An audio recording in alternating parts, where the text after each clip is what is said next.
Hello, hunters, and welcome to the second part of the creator missions. In this one, we will be talking about the new improvements on the latest update. For example, the training room, the simulation gate practice mode. There's also a battle tier growth guide and other tutorials.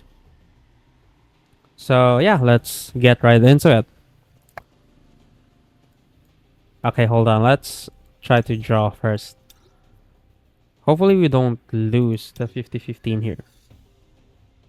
You know, as you can see here, I've got Sang L1 on release. Yeah, release. So hopefully we don't lose the sun.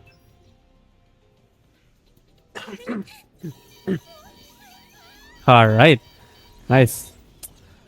At least 30 off before the PT, and yeah, hopefully don't lose.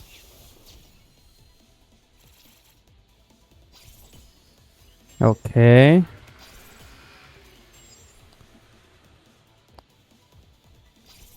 This should be it.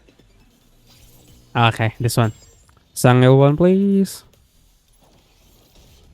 I decided to protect you long ago. Let's go. We're not losing this one. We won't lose. Let's go. Okay, that's a nice start of the video. Okay, Sang L1 A1 unlocked.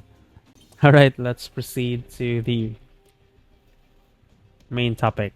Anyway, so yeah, congrats to me. First, let's check the training room. You can check it by, of course, getting to the menu. Should be here, right here. Was it this one? Yeah, strategy, training. There's two options here. The hunter preview, in which you can check also on the draw section. And what we want to check is the training room. So let's go ahead and wait. Was that the bear that I always practice? Yeah. This is the bear that I always practice on the battlefield of trials. How sad. Anyway, let's try to pick Sang L1 and one support. So in the training room, you'll be guided on what is the recommended skill rotation for each character. So for example, on Sang L1, as I mentioned on my previous video, you'd like to spam his first skill before doing anything else. Then if I swap to Isla, that's also her recommended. Back off. Then we'll go back here. This feels new. This is the training room, and what it's supposed to aim is, yes, first, for you to be accustomed with the hunter's skill rotation. You can also see the total damage on the top left. There are also other options in here. You can, if you're using PC, just hold Alt and the cursor will be shown. Click the settings. There's a bunch of settings in here. There's the other settings, enemy settings, and timer. So I'll just turn on the timer. And what that means is if I click it, then it will try to record the time. And after that 1 minute, then that will be my like highest score, or you can use that as your like measurement on how fast you can deal damage using that character that you're trying to train. Don't mind my rotation. I'm just trying to show you what the training room is. Rest in peace. And I'm just glad that the dummy is the ice bear that I'm always trying to play as well. So so after the timer was done, I can see here that for a minute I was able to deal 100 million with the rotation that I've just done. So that's Well one then, part this feels of new. the training. Next is this one. You can reset it, I like can stop reset holding the you whole back thing. now. Next is the player loadout. So basically, this is what your loadout before you fight. So you can click on here and try to load them and train with them instead. So that saves you time getting in and out on the training grounds.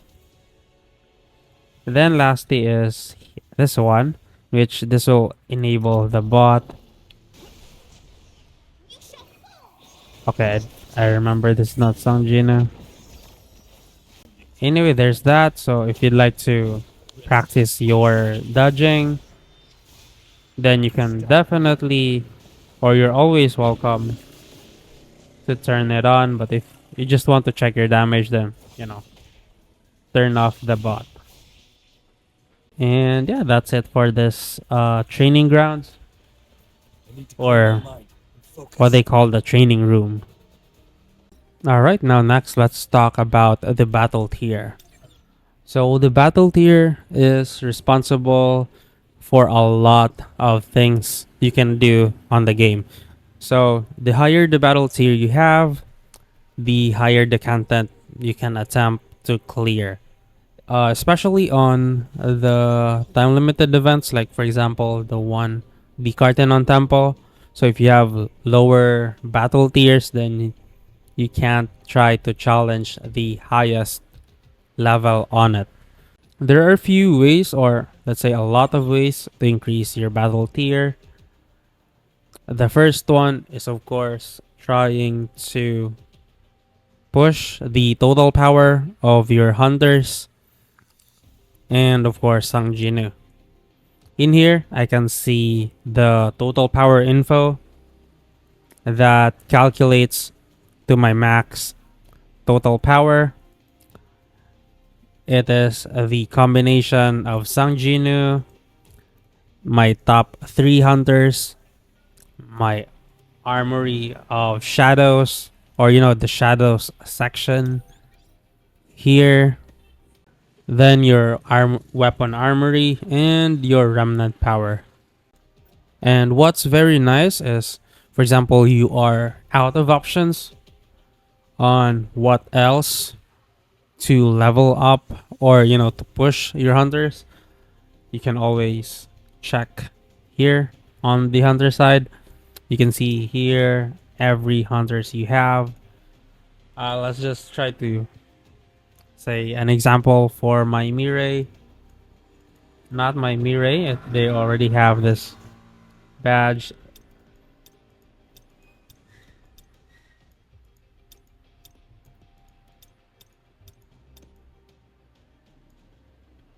So yeah, for example, on my Kanai, my growth level here, it's already said that I'm maxed, because of course this is currently the max upgrade level for that, which is the red one.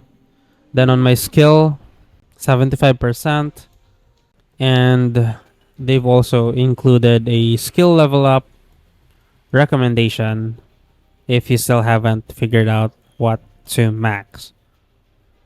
But anyway, I'll try to give you a guide on everything you need to know on skill prioritization on every hunters.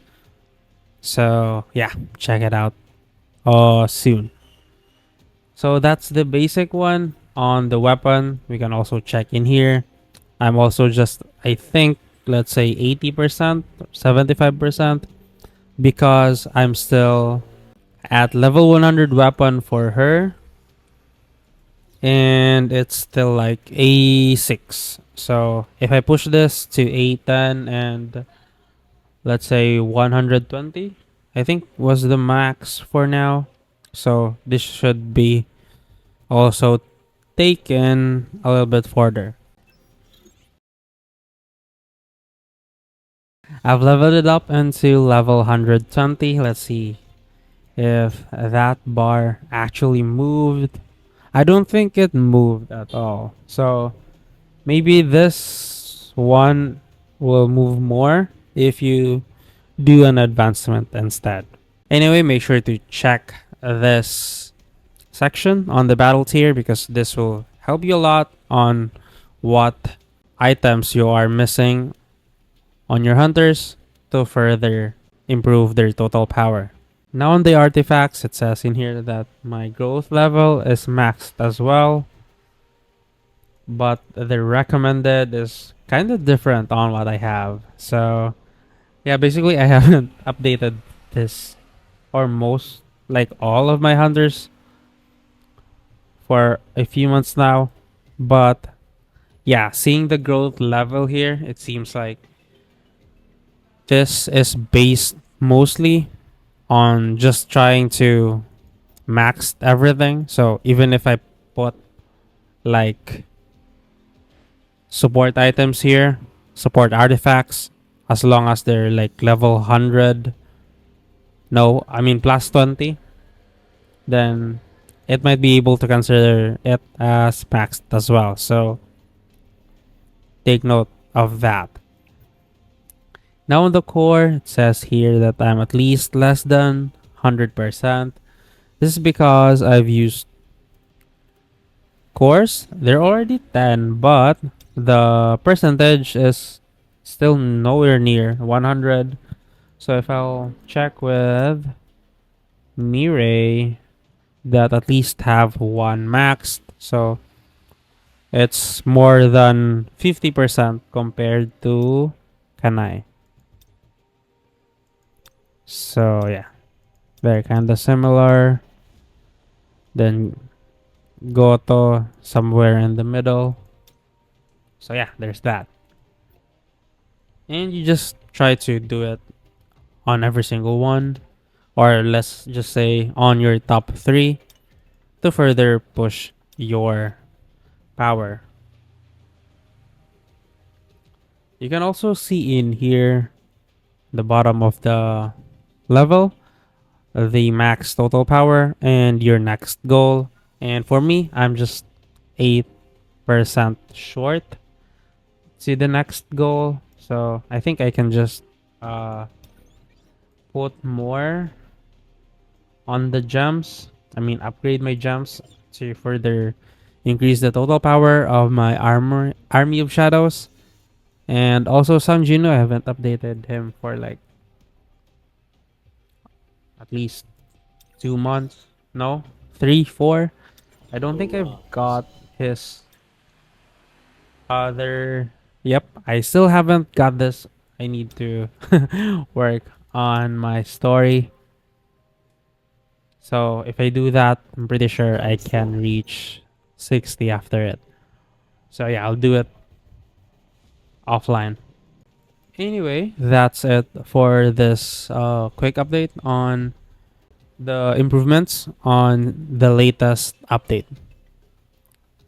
Thank you so much for watching, and yeah, I'll see you on the next video.